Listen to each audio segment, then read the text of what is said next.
everyone. I'm Dan Glicksman, Marketing Director and Senior Communities Leader with CDM Media, and I'm happy to be joined today by Kees Pouw, Chief Information Security Officer with Questrade Financial Group. He's going to give you a preview of a panel he will be part of at the CIO, CISO, and CDO, CAIO Intellectiv luncheon in Toronto.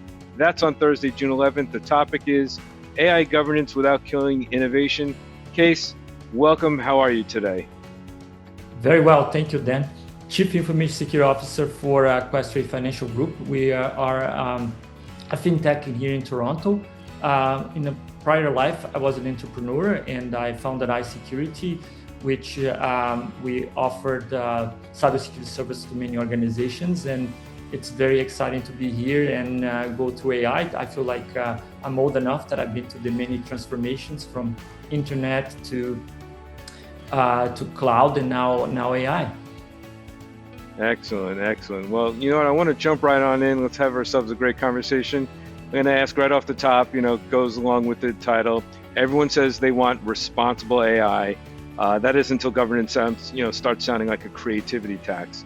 So, Kees, when you hear AI governance without killing innovation, the title of the session, what's the first myth or misconception you want this audience to unlearn before they join us? Yeah, the biggest misconception really that security controls slow the business down, right? Think it this way. If the fastest cars that we have, they have the most expensive high-performing brakes. Why? Not because they want to slow the car, you want to actually increase the speed of your laps, but it's really not a drag race. You have to account for the curves, you have to account for sometimes getting off track and correcting. With that analogy, security controls follow the same fashion, right? You wanted to be able to accelerate. An example would be fast detection, fast prevention.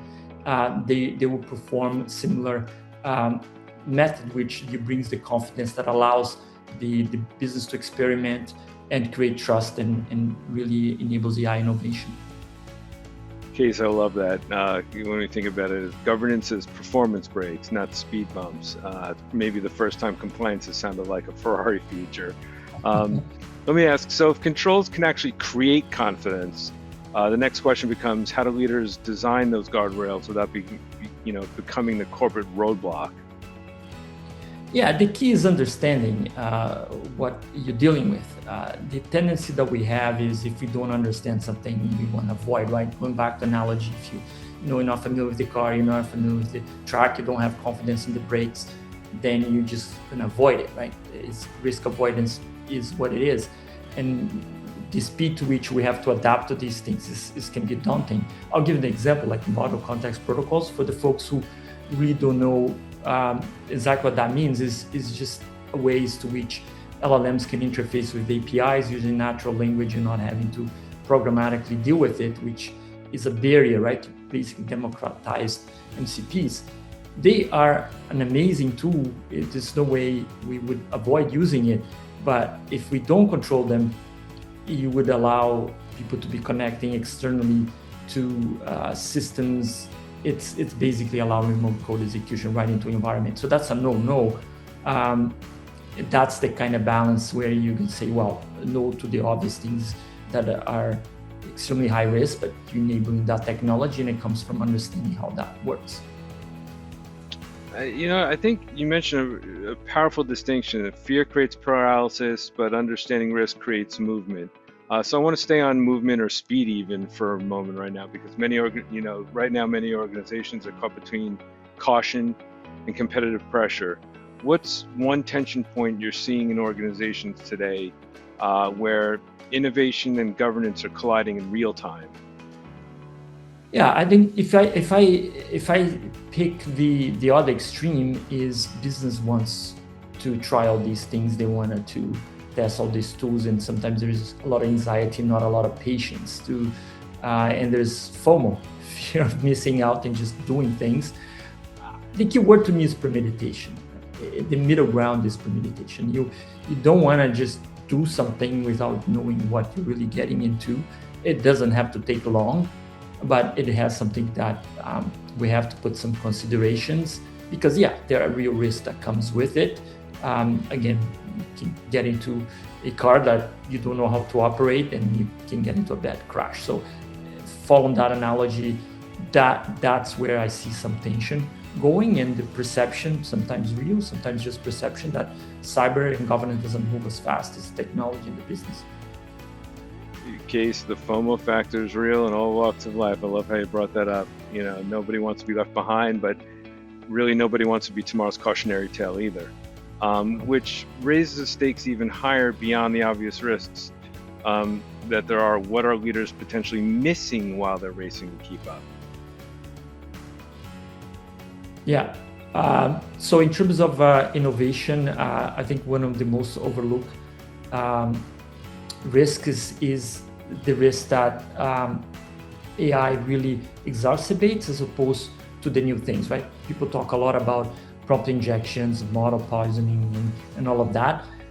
But one thing that's overlooked is you already all had these issues. Let's take about code. We always had the issues of bad code. Now everybody's coding, everybody's vibe coding. It may not be vibe coding in the way with the right prompts. APIs, they were there, nobody knew how to use it. Again, linking back to MCPs, now anybody can use those APIs. Do we have access control to these APIs? Where do you store the credentials that use these APIs?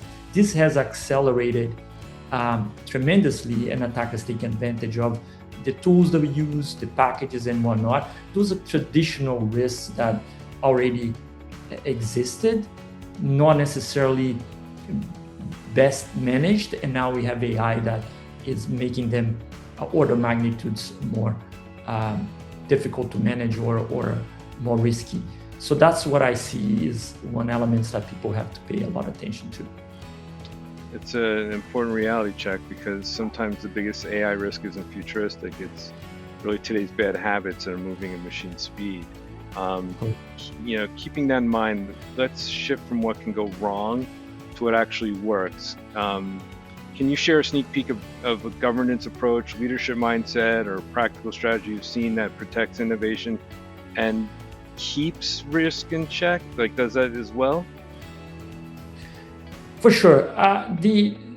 Looking at architecture and system level controls is what I believe works best. Having visibility and quick reaction to have that balance between the innovation and protecting yourselves. I really do not believe in these committee-based, paper-based type of approaches. They're too theoretical. They're not really into enable the organization. So it's really focusing on being able to get the enterprise system level tools and process that's going to allow for an environment where these things can happen, right? Again, go back to MCP, you want to make sure you can prevent and block that holistic within your organization. You want to see what, have visibility into what people are using, and those are type of things.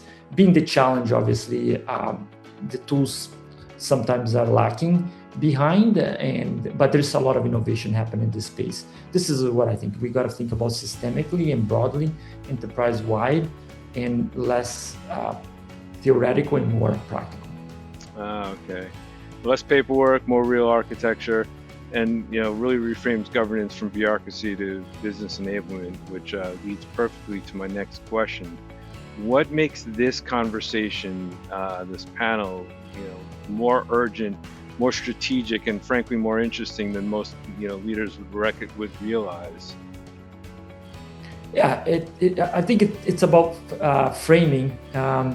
You can think something like seatbelts in a family sedan is mandatory and boring, but in a supercar they'll be exciting.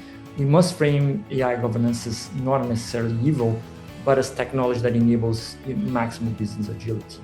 Speed and safety, they don't really, in my opinion, have to be on opposites. They can be on the same point, driving that innovation that we're looking for. It's another great rebrand right there. AI governance, less family sedan, more high performance machine.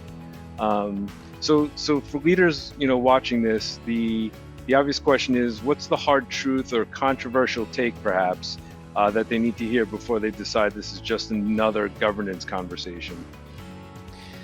I think the controversial take would be that we have to assume that our governance policy is likely obsolete. I haven't spoke to a CISO that is really comfortable or think this issue has been settled. If you have, by all means, I think it would benefit tremendously to bring that experience to the community. We're no longer debating, right, if we should adopt, not adopt. The real question is whether the current controls can keep up with the pace and the agility that the business want. We'll unpack the hard truth that what safety and control looks like at the speed of AI, as we discussed, and show how CISOs can move really from just being risk managers and being accelerators of this innovation, which can apply very much to their functions as well. There's a strong, warning right there, and stronger invitation. If you're on the fence, you've already lost time. Might be the wake-up call a lot of leaders need. Kees, before we wrap up, I'd love to shift gears for a moment and ask about something a little more personal. Is there a special cause you're passionate about that you'd like to share today? Kees, before we wrap, I'd love to shift gears for a moment and talk about something a little more personal. Is there a special cause you're passionate about that you'd like to share with us today? Mental health is something that's very dear to me and my family. It is often said as a truth that we can control, and speaking about control, right, in the context of cyber in life, that we can control what we think and how we feel, but very few of us really can master this ability. And to me, along with connection, is key for a healthy life. And there is so much that we can do by learning how to master this, and again, living happier, healthier lives. Love it. Mindset shapes outcomes at the end of the day. Really love that. Kees, thank you so much for the great conversation. Thank you very much, Dan, and I look forward to seeing you in June. As do I, and we look forward to seeing you and everyone else who will be at this great panel and luncheon that's in Toronto on June 11th. So if you're interested, please let us know at CDM Media. Everyone listening, Kees, take care. Thank you so much again for your time. Really appreciate it. Thank you. Bye. Bye-bye.